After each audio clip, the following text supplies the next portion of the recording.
on the session, so you can begin. Hi, sorry, just checking. Did you say I can begin?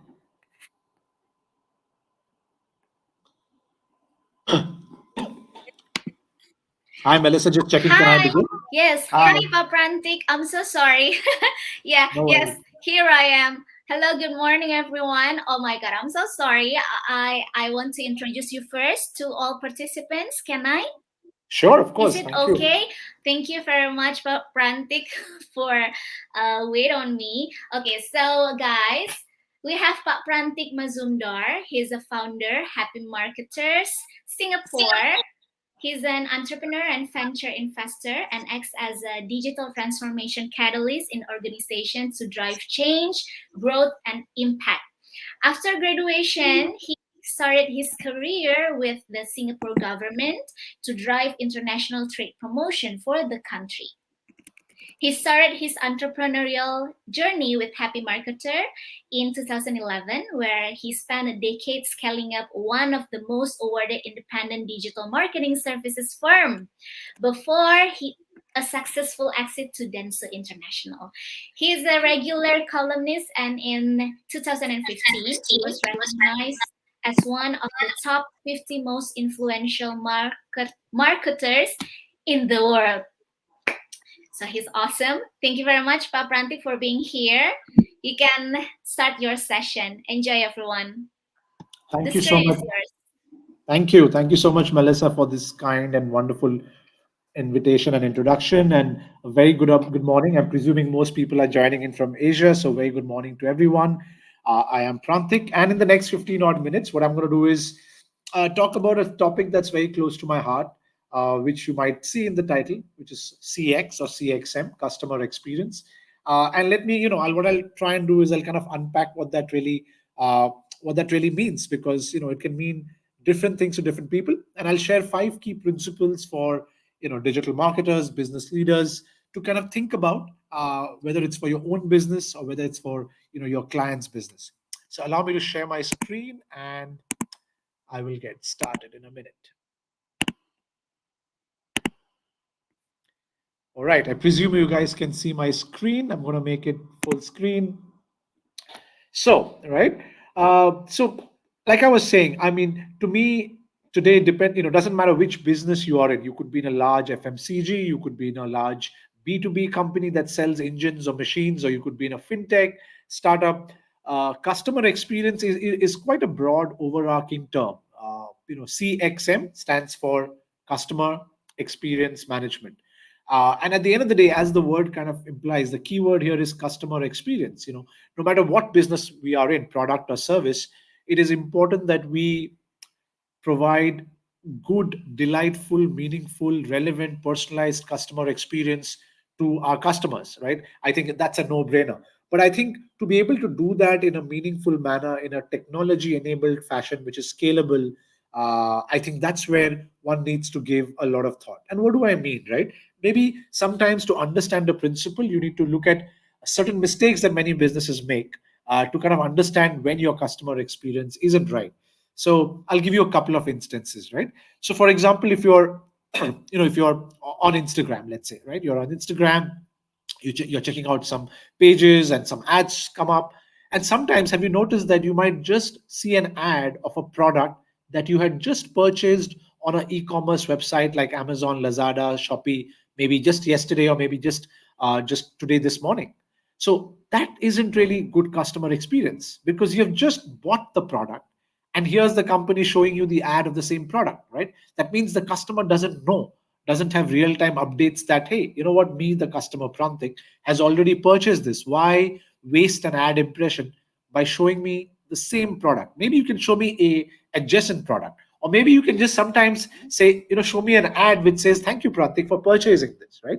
So you want to be in a position where you really know who your customer is, as opposed to treating him like a generic persona. You actually know that this is Prantik. He or she has bought this product. You know when he or she has bought this product. So your messaging can be timely and relevant, right? So that's one example. So that's a marketing example. The other is a customer service example, which is Let's assume, back in the day when we could travel very freely, let's assume, you've kind of either missed your flight, or you've kind of lost your baggage, or you want to inquire about a particular visa regulation, and you call your airline's hotline, right? Let's say you call the hotline, and you're speaking to the person. It probably takes you a long while to get to the customer service rep, and then finally you are there and you're speaking to that person, and bang, just when you have explained the whole thing, the call drops, right? Imagine you have to call and repeat the process. Now, good customer experience would mean that when the call drops, whether you call again, and if the call agent is another person in an outsourced office in another country, or whether you're chatting with the chatbot on the website, the company's systems must know the latest context, which means if they are really good in customer experience, I don't have to repeat myself again. They already know, right? But in many cases, that doesn't happen because they don't have a structured system across different functions like marketing, sales, finance, which gives timely relevance context, right? So those are two examples of when customer experience doesn't really go well. Hopefully it gives you a good understanding of what customer experience is. So on the positive side, good customer experience really is about the business knowing the customer individually, my context with the business in terms of transactions or interactions, my preferences, so that whatever interaction or messaging that happens between me, the customer, and the business, it's timely, it's relevant, it's meaningful, it's helping me in my journey, right? So remember that as the core, layman, simple definition of customer experience. So to drive sustainable, meaningful growth, clearly customer experience has a huge role to play. Now, if you've kind of broadly understood what customer experience is all about, let me take you through 5 key principles, and hopefully, you can remember some of these and use it in your either for your own business or for your customer or client's business. Number one, start with the why. And really, a lot of businesses collect databases. We like to collect Excel sheet databases, HubSpot databases, Salesforce databases, but we don't know how to structure the data. We don't know why we are collecting it. We don't know how will we use it, right? We don't know what sort of APIs to have. Because again, maybe the IT team or the tech team is collecting the data, but maybe they haven't really aligned with the marketing, the sales, the strategy teams to really understand why do we need to collect the data, or how or in what structure do we need to collect the data, and how are we going to use it. So to start with that real core question of why do I want to have good customer experience, what are the business benefits, and accordingly what data do I need to collect, because not every business needs to collect my full name, my IC, my passport. Just because you can collect doesn't mean you should, right? Because remember, and if many of you are marketers, you would appreciate, the longer the form is for data collection, the higher the likelihood of people falling through. So maybe sometimes all you need is just name and either an email or mobile ID and their consent that you can reach out. That's it. Because in the first interaction, if I am willing to divulge that, maybe that's good enough. And then as you get to know me, you can progressively update the database or the profile, right? And it's not also, like I said, the reason about what to collect is important. It's not just about personal demography, but it's also about my behavior, my preferences, which you can get to know over time as I interact with your business. And this, by the way, is not just digital. This can happen if you have a retail store. It can happen on retail as well. So it has to be online, offline. Because at the end of the day, you want to ideally know Prantik, the person, holistically, right? But fundamentally understand, why does your business need to collect information, and what will you do with it? Will you provide me personalized offering? Will your messaging improve? Will you reduce your ad wastage? Will it help your loyalty program? So there are a lot of considerations, and I think this has to happen across a few teams within an organization. It can't just be a marketing decision or an IT decision. It has to be in conjunction with the senior management, the strategy team, the finance team as well. Yeah. So start with that core why and the structure of the data and what will you do with it. Number two, I've always believed that no matter what goal that you set for your life, in your life, and we are the month of January, and they say the third week of January is when most of us start breaking all the resolutions we made 3 weeks ago. And one way to kind of stop doing that, whether in your personal or professional life, is to really know what do you want to measure, and then keep measuring that. Whilst I mentioned earlier, just because you can measure doesn't mean you should measure. Just because you can collect doesn't mean you should collect all the data. Likewise, it's very critical to understand, depending on what the goal was in step number one, what is that one or two at most North Star metric? Because that will drive behavior within your team, that will drive all your initiatives internally. So, for many businesses, the metric could be, I want to drive relevant user growth, or I want to drive user growth that only gives me a certain kind of revenue. That means, you can get tons of millions of user data. That could be a metric. But you could say, I only want to collect data of profitable customers. That means customers who spend more than $50 with me every month. I'm only going to collect that data, right? Or I want to collect data for those customers, but I want to go deeper. So I want to really understand not just their name, email ID, and their dollar or average order value, but I also want to understand their preference. Which brands do they like? What are their color preferences? When do they buy?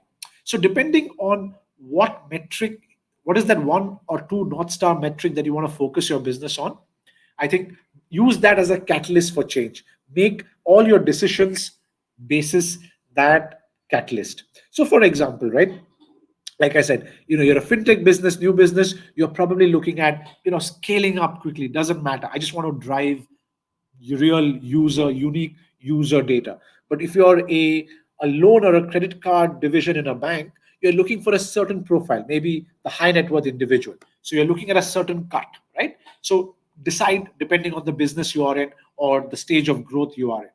And at the end of the day, it's really all about how are you going to drive, again, depending on what your objective is, how are you going to drive lifetime value, right? So if you're an early stage company, maybe the focus is on acquisition. I just want to acquire customers, right? But as you mature, the goal will be, yes, I have to acquire customers, but maybe my North Star metric is about revenue, or maybe now it's shifted to profitability.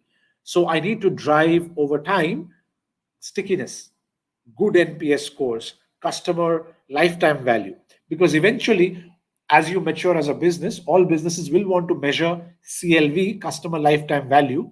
And ideally, you want your customer lifetime value to be higher, and ideally higher in a few multiples than your customer acquisition cost. So if you're spending $100 to acquire a new customer, you want your business to eventually ensure that me, the customer, spends maybe $400. So for every dollar that you spend on me, I'm giving you back four, right? So your metric is different. So depending on the stage, it could be focusing on acquisition, on retention, on loyalty. But typically, the two metrics that businesses tend to focus on, or the ratio they tend to focus on, is customer lifetime value to customer acquisition cost, or in the startup world, what is generally referred to as unit economics. Next, optimize for delivering low friction, delightful experiences across channels. Now, if I generally ask all of you, name one or two brands that you're really happy with the customer experience.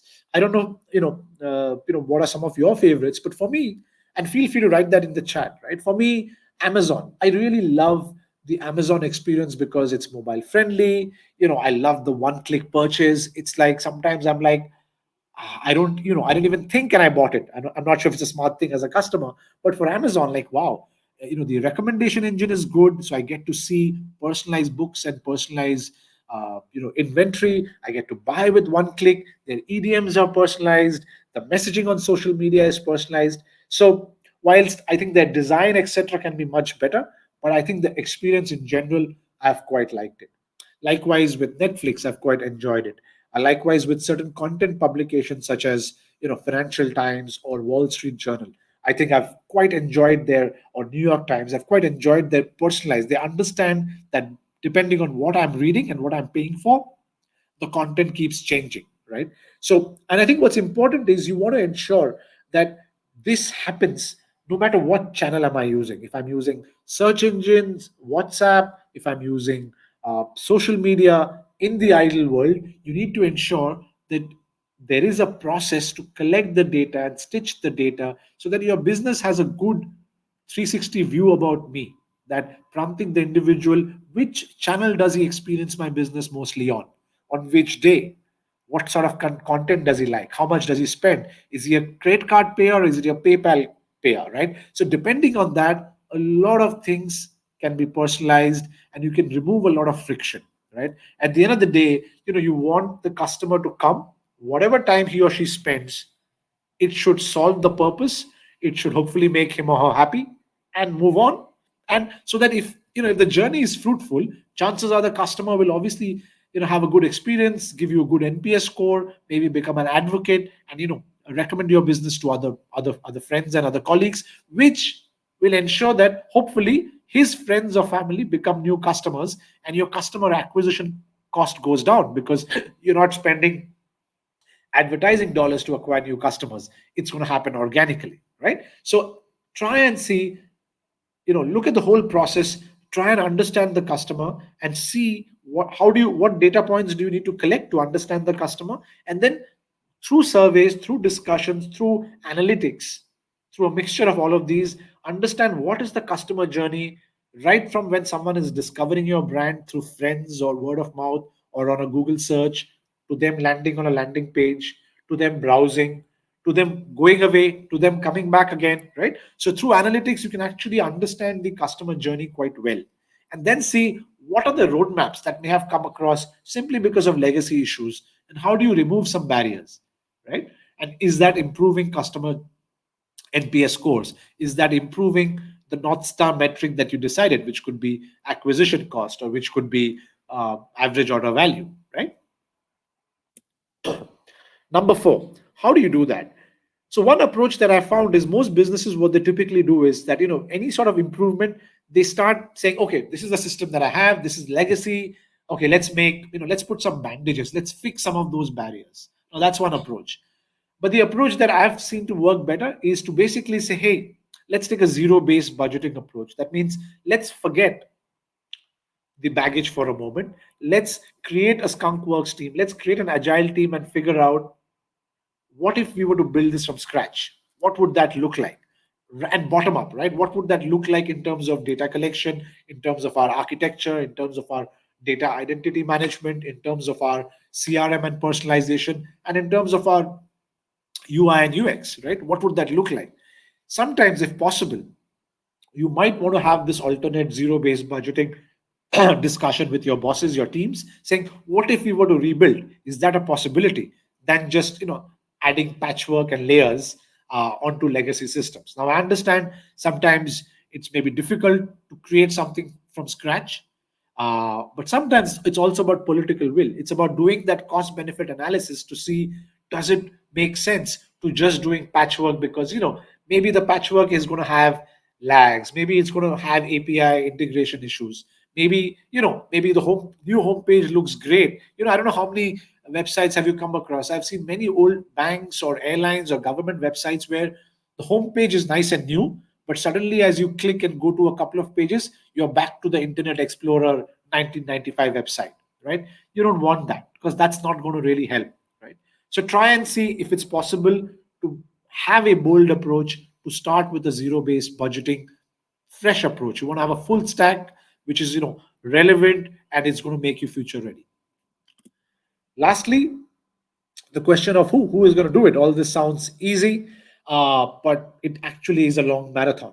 You have to figure out who are the right people, both internally as well as who are the right strategic partners. There could be tech partners, consulting partners, agency partners who need to work with your internal team. And like I said, your internal team just can't be your marketing folks. You might need, or you will need, people from the IT tech team who can help you build, who can help you keep things scalable and secure. You might need your finance team for sure. You will need the right set of people. You will need the right processes to drive those people, because you need, in these any sort of big changes of customer experience, which could take 3 to 5 years sometimes, you need good project management. And you need to ensure that the project is on time. It's obviously hitting all the milestones. Your classic, whether it's a waterfall model or an agile model, the project has to be managed, with a certain amount of discipline. And I think this is where having good, solid, experienced minds and hands internally and experienced partners outside really, really helps, because you can do a quick audit, you can build a project plan, you can figure out the right talent. If there are gaps, you might either need to hire or you might need to train, and then you can also figure out what kind of gets managed internally and what needs to be handled by your external partners. Also, need to figure out good benchmarking. And the benchmarks, all I can tell you is, doesn't need to be your immediate competition in the same industry. It can be from any industry, because you're trying to kind of improve customer experience. You might find that there's a particular ice cream brand which is doing great, even though you're selling engines. You can learn from different brands and industries for sure, right? So the part about people is very, very critical. Not just people, but people and process and your partnerships. So in summary, people, process, technology, data, partnerships. These are five key ingredients of the five principles that I shared with you. If you orchestrate these right, you're kind of gunning towards personalized customer experience. The whole point of CXM is, can I or can my business offer personalization both in terms of offerings and messages to my set of customers in a relevant, scalable manner across different online and offline channels. Now, it sounds a mouthful, it is a difficult journey, but you've seen airlines like SQ, banks like DBS, even Singpost, relevant Singapore brands, or if you look at banks in Indonesia or Vietnam, Philippines, they're all going through this journey. And the reason I'm choosing these examples, because these are not your Grabs and your Shoppies who are digital natives, right? For them, it's about, they are digital natives, they understand digital right from day one, and they're creating products and services from a scratch in the new generation. But the examples that I quoted, some of whom we have worked with, they basically, they are legacy brands with a lot of systems and processes, and which are outdated perhaps, but they have made this transition, right? Because they realize the importance that if you do this well, you can drive higher profits, right? So that's, in summary, my key message to all of you who are looking towards building good, solid customer experience management for your relevant businesses. And all I will say before I end is, set the foundation on these principles. And once you do that, you will build the right muscle memories for the marathon ahead. Like I said, this can take 2, 3, 5 years, depending on the breadth and the depth of the scope of your transformation and your CXM priorities. Thank you. I'll stop sharing. I think I might just be on time. Happy to take any questions. Thank you.